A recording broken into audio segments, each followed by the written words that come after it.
Finally Dhurandhar 2 movie చూసి రావడం జరిగింది. మీరు అనుకోవచ్చు ఇదేంటి రిలీజ్ అయిన 3 రోజులకి రివ్యూ ఇస్తున్నాను అంటే, తెలిసిందే కదా నేను తెలుగులో మూవీ చూద్దాం అనుకున్నా.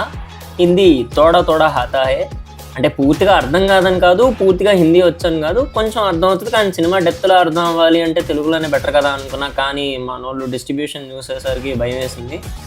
ఇంకా సర్లే ఇన్ని రోజులైతే మనకి ఇంట్రెస్ట్ పోద్దని చెప్పేసి ఇంకా హిందీ వర్షన్లోనే చూసి రావడం జరిగింది. కాకపోతే విత్ సబ్ టైటిల్స్ బాగానే అనిపించింది. ఇంకా మూవీ రివ్యూ విషయానికి వస్తే, first of all writer and director ఆదిత్యదార్ wow, just wow, చాలా చాలా చాలా బాగా తీశారు. Every detail super. అసలు సినిమా స్టార్ట్ అవ్వడం పార్ట్ 1 ఎక్కడైతే ఎండ్ అయిందో పార్ట్ 2 అక్కడి నుంచే స్టార్ట్ అయింది. ఎగ్జాక్ట్గా నిమిషం సెకండ్ ఏది లేట్ లేదు.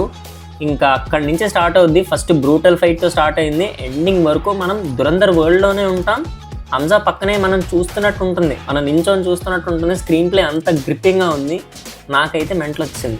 ఇంకా పర్టికులర్గా చెప్పాలంటే సెకండ్ హాఫ్ క్లైమాక్స్ అండ్ క్లైమాక్స్లో ఒక ట్విస్ట్ రివీలింగ్ మాత్రం మీకు టాప్ లేచిపోద్ది. ట్రస్ట్ మీ, నేనేం స్పాయిలర్ ఇవ్వట్లేదు. ఈ రివ్యూలో ఎలాంటి స్పాయిలర్స్ ఉండో భయపడకండి.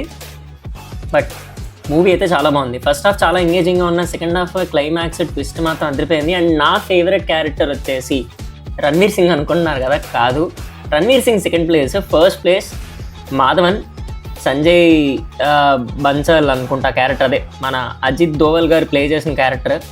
అది అయితే ఎక్స్ట్రాడినరీ క్యారెక్టర్, అసలు సూపర్ ఇంటెలిజెంట్ క్యారెక్టర్. క్లైమాక్స్లో ఒక దమ్కి సీన్ ఉంటుంది, ఇచ్చి పడేసాడు మాధవన్ సార్. సూపర్ ఉంది సినిమా. ఓవరాల్ అయితే చాలా చాలా చాలా బాగుంది. నాకైతే భలే నచ్చింది. నెగిటివ్స్ ఏమీ లేవా, ఫ్యామిలీతో వెళ్ళి చూడొచ్చా అంటే, చాలా వైలెన్స్ ఎక్కువ ఉంది. అంటే పార్ట్ 1 ఆల్రెడీ చూసిన వాళ్ళు ఎవరైనా ఉంటే పార్ట్ 1లో ఎంత వైలెన్స్ ఉందో మీ అందరికీ తెలుసు. సో పార్ట్ 2లో కంపారిటివ్లీ ఇంకొంచెం ఎక్కువ వైలెన్స్ ఉంది. సో వైలెన్స్తో ప్రాబ్లం లేదు అనుకుంటే హ్యాపీగా వెళ్ళి మూవీ చూడండి. చాలా బాగుంది సినిమా అయితే. ఇంకా పార్ట్ 3 ఉంటుందా అంటే ప్రస్తుతానికి అయితే అదేం రివీల్ చేయలేదు. బట్ ఎండ్ క్రెడిట్స్ కూడా చూడండి. సినిమా అయితే చాలా బాగుంది. This is the review of Dhurandhar from my side for part 2.